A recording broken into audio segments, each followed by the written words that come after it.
Assalamu alaikum wa rahmatullahi wa barakatuh. Dear students, I am Sayyid Muzammil sir, Assistant Teacher of Al Mahmood International High School, Akola. How are you students? I hope you will be good. So, प्यारे बच्चों, आज हम उर्दू मज़मून में आपको मश्क कराने वाले हैं सवालात के जवाबात की। सबक नंबर 5 आपने लिखा होगा, दो हुर्फ़ी अल्फाज बेजोड़, ये पैराग्राफ भी देखा होगा। ये पैराग्राफ इसलिए आपको बता रहे हैं हम कि ये पैराग्राफ से ही क्वेश्चन आंसर बनाए गए हैं। कोई क्वेश्चन आंसर आपको बाहर से नहीं है। ठीक है, ये पैराग्राफ बहुत इम्पोर्टेंट है। आप इसकी अच्छी तरीके से स्टडी करें, यानी इसको अच्छी तरीके से इसकी रीडिंग कर लें, पढ़ें, समझें कि इसमें क्या बयान किया गया था। ठीक है, मैं ये आपको पिछली वीडियो में पढ़ा चुका हूँ। अब इसकी बुनियाद पर कुछ सवालात बनाए हैं, वो आप अपनी नोटबुक में लिख लें। ठीक है, एग्ज़ाम में ये पूछे जा सकते हैं। ओके, तो अब आ जाइए हमारे क्वेश्चन एंड आंसर की ओर।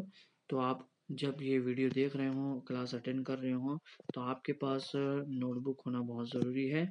उसके बिना पर आप सवाल और जवाबात अपनी नोटबुक में लिखें, और सवालात और जवाबात लिखने के बाद आप उसे मेरे व्हाट्सएप नंबर पर सेंड कर दें, ताकि मैं चेक कर लूँ कि कितने बच्चों ने ये लिखा है और कितने बच्चों ने नहीं लिखा है। जो बच्चों के रिप्लाई नहीं आते हैं, सिर्फ वीडियो देख लेते हैं, दैट्स इट, और वो मश्क नहीं करते हैं, मतलब उनका परफॉर्मेंस सही नहीं है, इसका मतलब वो फेल होने वाले हैं। ठीक है, चलिए सवाल की ओर बढ़ते हैं। चलिए, सबसे पहला सवाल है बच्चों, देखिए सवालों के जवाब लिखिए। अभी तक हमने दो हुर्फ़ी अल्फाज बेजोड़ जितनी सारी मश्क की है। लास्ट में नोटबुक के ये लेसन के लास्ट में नए सफ़े से, यानी न्यू पेज से आपको लिखना है सवालों के जवाब। तो सबसे पहला सवाल है, उस्ताद ने सबसे पहले किसकी हम्द बयान की? ये है सवाल नंबर 1। ठीक है, ऊपर का।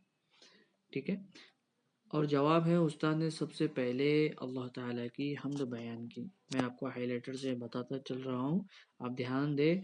और आप अगर लिख रहे हों तो वीडियो को थोड़ी देर के लिए रोक लें, और ठीक है, और इसी को देखते हुए आपको अपनी नोटबुक में सेम टू सेम आपको लिख लेना है। ठीक है, देखकर कॉपी पेस्ट करना है, कोई ज़्यादा हार्ड नहीं है और मुश्किल नहीं है। ठीक है, अगर किसी के जहन में ये आ रहा हो कि ये सवालात के जवाब फर्स्ट स्टैंडर्ड के स्टूडेंट्स को बहुत हार्ड हो गए, तो ये सोचने की ज़रूरत नहीं है, ये मश्क है। अगर आप अभी से स्टार्ट कर दोगे, ये सिंपल क्वेश्चन है, यानी ऑब्जेक्टिव टाइप क्वेश्चन जिसको कहेंगे हम, यानी सिंपल एक सवाल का जवाब एक मतलब लफ्ज़ में देना है, एक अल्फाज में देना है, समझे? इसकी आपको मश्क करानी है। तो सवाल लिखिए, उस्ताद ने सबसे पहले किसकी हम्द बयान की? तो जवाब आएगा, उस्ताद ने सबसे पहले अल्लाह ताला की हम्द बयान की। ठीक है, एग्ज़ाम में पूछे जाते हैं। पिछले एग्ज़ाम में भी आपको, यानी जो फर्स्ट यूनिट टेस्ट हुआ, फर्स्ट सेमेस्टर एग्ज़ाम हुआ, उसमें भी आपको ऑब्जेक्टिव टाइप क्वेश्चन पूछे गए। उसमें आपको 4 ऑप्शन दिए गए हैं। इसमें भी ऐसे ही तकरीबन होगा, जब तक कि हमारी स्कूलें फिज़िकल ओपन नहीं होती है, तब तक के तो आपका ऐसे ही चलेगा इंशाल्लाह। तो आप इसकी मश्क कर लीजिए। चलिए नेक्स्ट क्वेश्चन की ओर। सवाल नंबर 2, उस्ताद ने बच्चों को यानी उस्ताद ने बच्चों को कौन से अल्फाज से वाकिफ़ कराया? अभी देखिए, हमने सबक नंबर 5 पढ़ें तो उसमें आपको क्या समझाया गया है?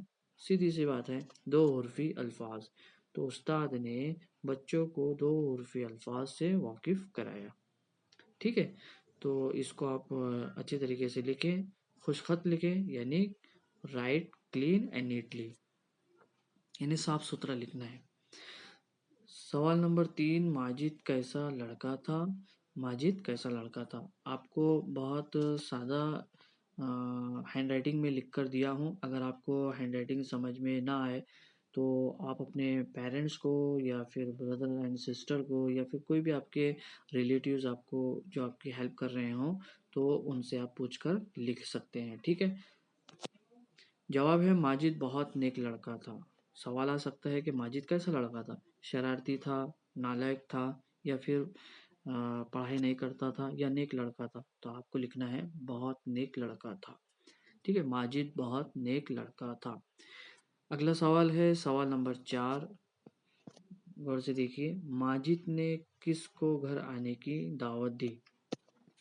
जिन बच्चों ने सबक नंबर 5 का पैराग्राफ अगर अच्छी तरीके से पढ़ा हो तो उनको बहुत आसानी से ये सवाल का जवाब दे सकते हैं। जवाब लिखा है ऑलरेडी, फिर भी अगर ना लिखा होता, अगर चलो इसको हम अगर नहीं दिखाते हैं, ठीक है, सिर्फ सवाल ही दिखाते हैं आपको कि माजिद ने किसको घर आने की दावत दी, तो आपको पता होगा कि माजिद ने किसको घर आने की दावत दी। देखिए, माजिद ने जमात के लड़कों को घर आने की दावत दी। ठीक है, इस तरीके से। अगला क्वेश्चन है सवाल नंबर 5 है। यानी आप अगर सवाल लिख रहे हो फिर जवाब लिख रहे हो तो वीडियो को थोड़ी देर के लिए रोक लें।